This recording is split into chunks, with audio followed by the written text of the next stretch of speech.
If I...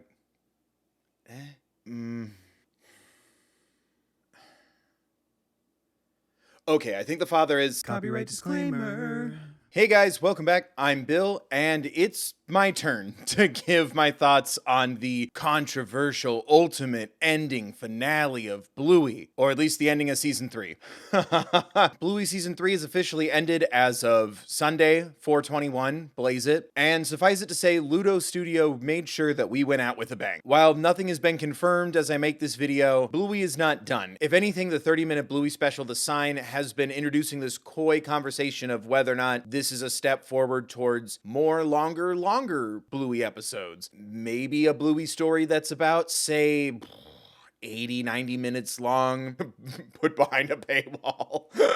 Too soon. I'm not going to speculate on the future of Bluey. Personally, I think there will be a Bluey Season 4, maybe even a Bluey movie. Right now, I just want to talk about the 3 episodes that ended Season 3 and kind of culminated in this pseudo Bluey finale. If it's not the end of Bluey, I guess the end of Bluey Phase 1. For this video, I'm just going to review Ghost Basket, The Sign, and Surprise. Hope you enjoy, like, subscribe, ring the bell, blah, blah, blah. I'm not ashamed to admit it, I was one of the people who saw the runtime for The Sign with excitement and terror in my eyes. Thinking of the numerous times Bluey has destroyed me emotionally with their typical runtime of about 7 to 8 minutes, the threat and promise of 30 was just as overwhelming as it was exciting. So what is the story of the the Infinity War of Bluey episodes? Well, to put it simply, the healers are moving. The healer family move is set up in the prequel episode Ghost Basket as we see Bandit and Chili try to help Bluey and Bingo process the coming changes with a game pretending to sell the house, now currently owned by the Grannies, and ultimately stopping the pending sale by convincing Chili, the pretend buyer, that the house is haunted. Real estate agent Bandit ends up helping them scare off the potential buyer while letting them know gently he can't do this every time, as the now infamous and ominous sign is revealed to be very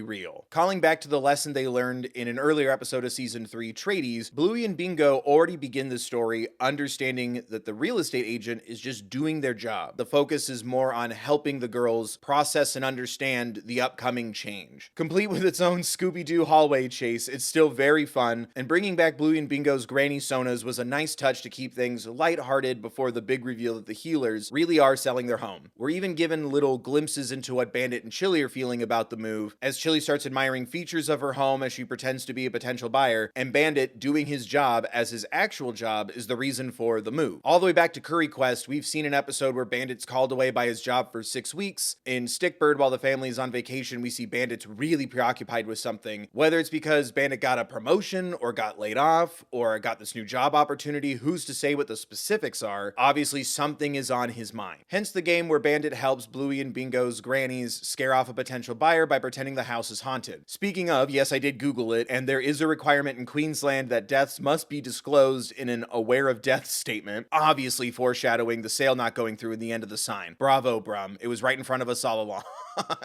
With the revelation that the move is indeed real and their home is indeed for sale, the big new 30-minute Bluey special, The Sign, definitely surprised everyone, definitely surprised me. Not only does moving happen all the time in real life, typically this kind of story and lesson is here to help process the concept of change as we watch the healer family say goodbye and move away from their town filled with friends, family, and familiarity. I myself have moved several times growing up and was also anticipating the same for the healers. The move can be good, the move could be bad. We'll see. Ultimately, these episodes are about change, just not the big anticipated change we were clinging to. It's been interesting seeing the mixed thoughts of other people online as well as my own mixed thoughts. Like, I was very shocked. Whether you agree with me or not, I just hope this is interesting, gives you something to consider. And there's definitely been a divisive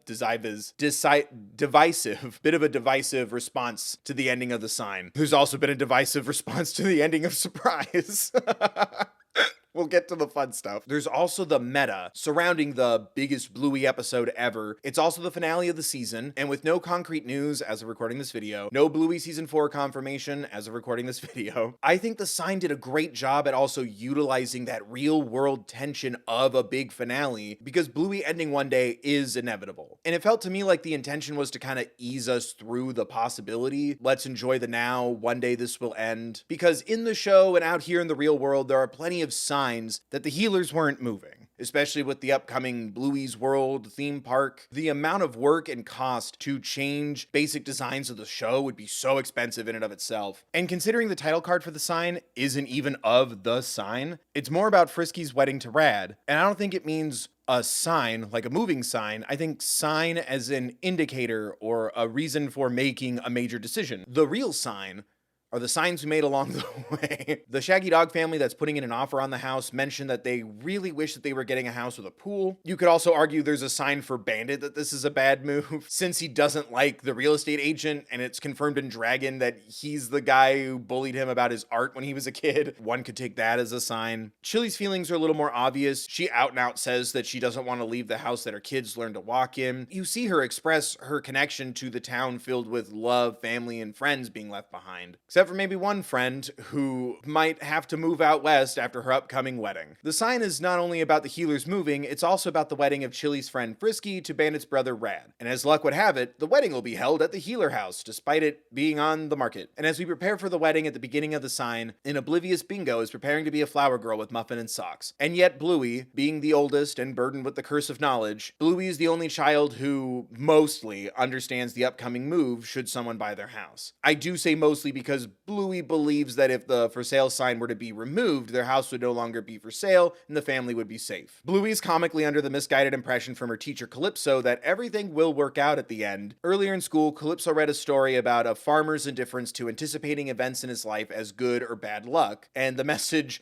went right over Bluey's head, and hilariously her whole class as well. I loved what was the horse's name? Why was the army the bad guys? I love just seeing the kids not quite getting it yet. It was just very sweet. Misinterpreting the farmer's story to mean everything will work out the way she wants it to, Bluey believes removing the for sale sign is the key to making everything work out for her in the end. Oh, also Gazer Cannon and Bluey. Let's go moms. Let's go LGBTQIA+. Let's go vibes. Frisky wants to move the sign for the ceremony, and Bluey gives her the most beautiful big hug as the best fairy godmother ever is seemingly helping Bluey save her home. This misunderstood plan is cut short by Frisky learning her fiance has indeed accepted a job requiring them to move from East Australia to West Australia after the wedding, which, according to my now infamous half-assed research, is about the same distance as moving from East Coast America to West Coast America, give or take a couple hundred miles. I try, okay? I try my best. A very justifiably upset Frisky gets a hold of Rad, calls off the wedding, and drives away, leaving behind unemployed flower girls, a distraught Chili, dozens of uninformed guests, and a hopeless Bluey to leave the sign in front of her yard. Wait, are they allowed to do that? Chili gathers up the kids to avoid them telling anyone else that Frisky has run away from the wedding, and the five of them get in the car Bobo to chase down Frisky and save the wedding. But where will Bluey sit? In the front seat. Ironically, this is the part of Bluey that I thought was going to set the world of parenting on fire, more so at least than the ending. Nevertheless, Bluey gets to enjoy the adventure that is sitting in the front seat for the first time. Our first sign that Bluey is getting older. Bluey even momentarily calls this chaotic and emotional day the best day of her life. And as Chili drives after Frisky, we stop to get juice, we clean up spilled juice, we pull over for a potty break, and Flappy the butterfly, who Bingo and Leela saved, returns to cause Chili to pull over as she stops at a sign, literal, that tells her exactly where Frisky is gone. A lookout point where they used to, think. That, I definitely took that as a vibes. After finding Frisky at the, thinking spot, Chili and Bluey sit down to talk to Frisky, and we get a much needed opportunity for characters to communicate and express themselves. Chili affirming that no, moving is not just being forced on her by Bandit because her husband said to. She agrees with the decision, thinking that it could also be a good idea for the family as well, while also being honest with Bluey that she's not that thrilled, she's not that excited, and telling Bluey to be brave was something she was saying to ideally help Bluey feel better. A very beautiful and vulnerable moment that's frankly par for the course for Bluey. 11 out of 10 as always. It's also a wonderful moment to help Bluey finally understand that there's no way to anticipate if a change will be good or bad, relinquishing those fears to the unknown future. Will it be bad? Will it be good? We'll see. Uncle Rad shows up, figuring out where Frisky was all on his own, an obvious sign for Frisky that maybe this relationship will work out, as Bluey loses her lucky coin in a public telescope. With no other coins in sight, who has coins anymore, Bluey demonstrates her new understanding as she relinquishes the loss as not being good or bad. We'll see. Side note, we also get my favorite Bluey hooray moment ever. We saved the wedding! Hooray! Like, I don't know why.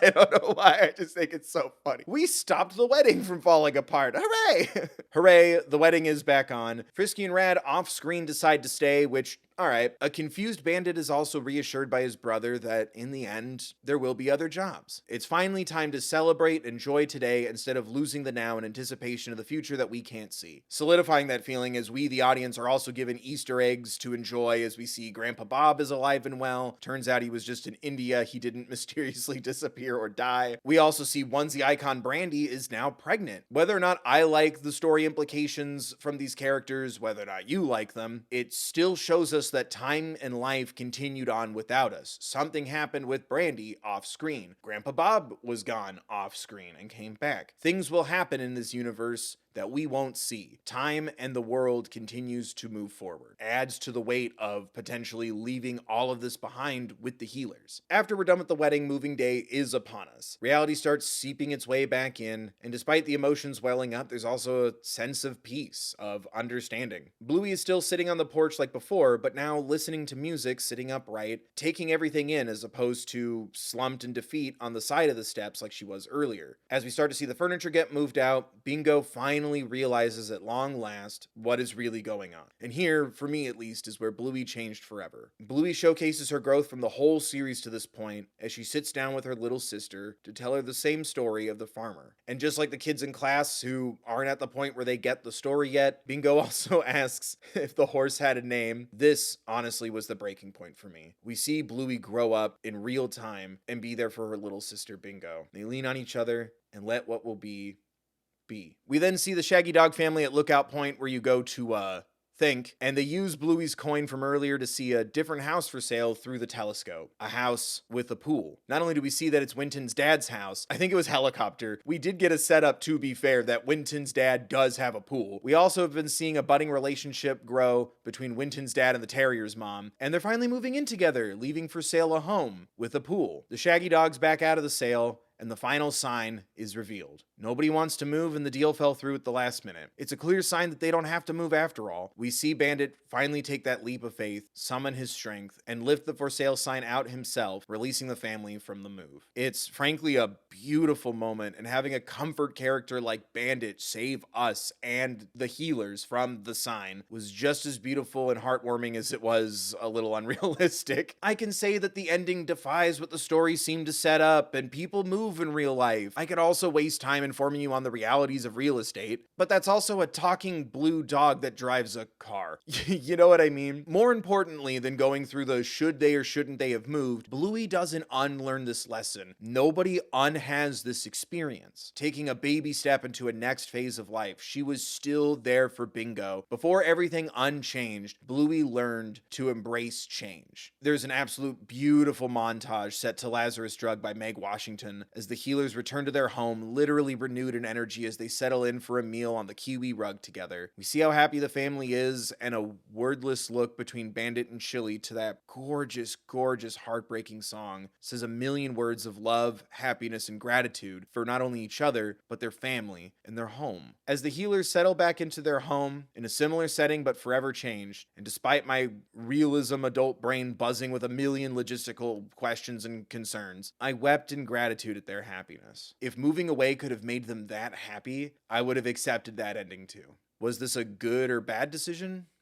We'll see. And yeah, I can see the argument wanting them to follow through with the move because it's more common or more realistic. It would be another useful teaching opportunity from Bluey for kids as well as adults. I can also see that the reinforcement to normalize taking back a decision if you can when it doesn't feel right is also a strong message. And I think they said it best. Some stories have happy endings because real life has enough sad ones. And that's the end of season 3. Surprise, there's one more episode, which wasn't a surprise if you saw it listed on IMDb like I did. Thanks, the internet. Anyway, surprise. As I mentioned before, the heart of the sign for me was Bluey helping Bingo process the move. That to me is the great change in an episode about staying in your home and not moving. It seems like nothing has changed, but something has. Like I said earlier about Brandy and Grandpa Bob, time moves forward in the universe of Bluey. And holy shit, did time move forward.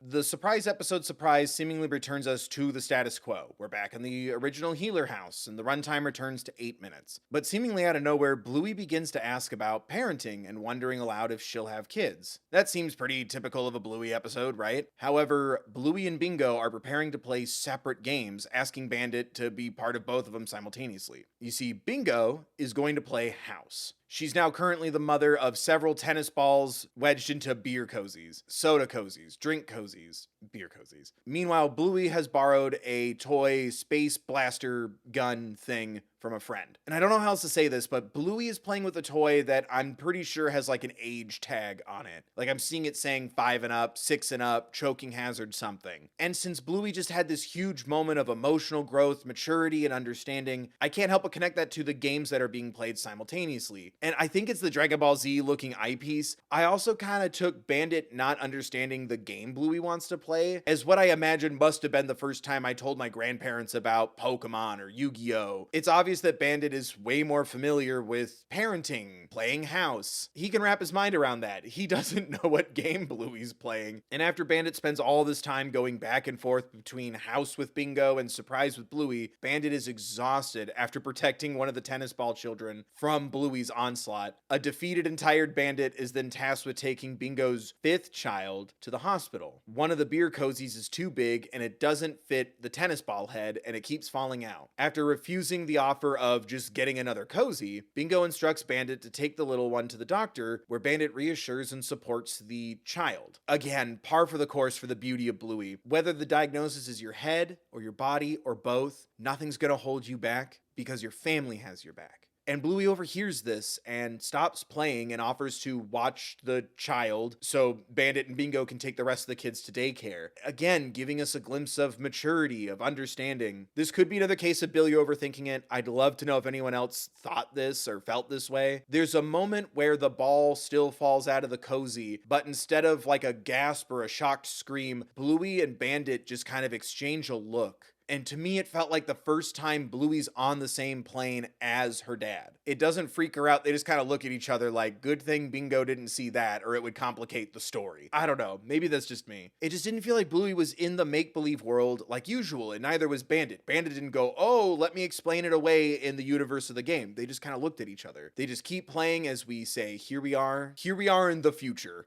Surprise indeed. Surprise, motherfucker.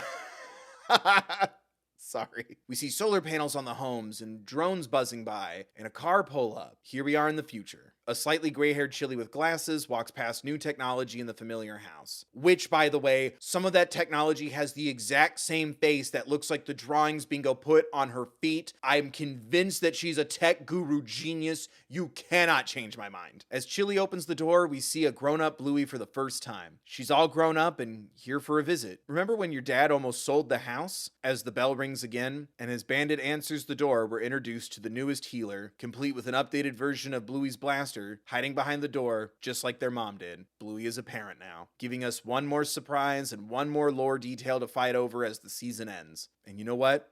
Maybe the real baby daddy were the friends we made along the way. My heart wants me to pick John Luke. My brain tells me the baby looks more like Mackenzie. Honestly, if I had to pick right now off the top of my head, whichever one is commented the most in the comments below is the one I will pick. How's that for audience engagement, huh? Like, subscribe, comment, tell me which one it is, tell me how to feel. Bonus points if you donate. Ultimately, whether it was the whole series or just for season 3, I loved this final set of Bluey episodes. And yeah, initially I found it off-putting, but I realized there's a reason I felt that way. I think the point of these episodes was to anticipate the more realistic change that was coming with the characters, realizing with Bandit that there might be another path to go down. After all, what have we done this whole time if not learn about life alongside the healers? Bluey has showed us new ways to see the world, new ways to express ourselves, new ways to communicate with each other, and they pulled it off one more time by showing us that there's more than one possibility for the future. All this anxiety and all this anticipation and build-up distracts us from the now. It's something Bluey does well, and it's something Bluey did one more time. Give us another perspective. After all, Bluey didn't get her way. She accepted change. Bandit wasn't given an ultimatum by anybody, he was given a sign. And honestly, their current life was so beautiful that staying made sense. It might be different, it might be strange, but only Bluey could make this ending make sense.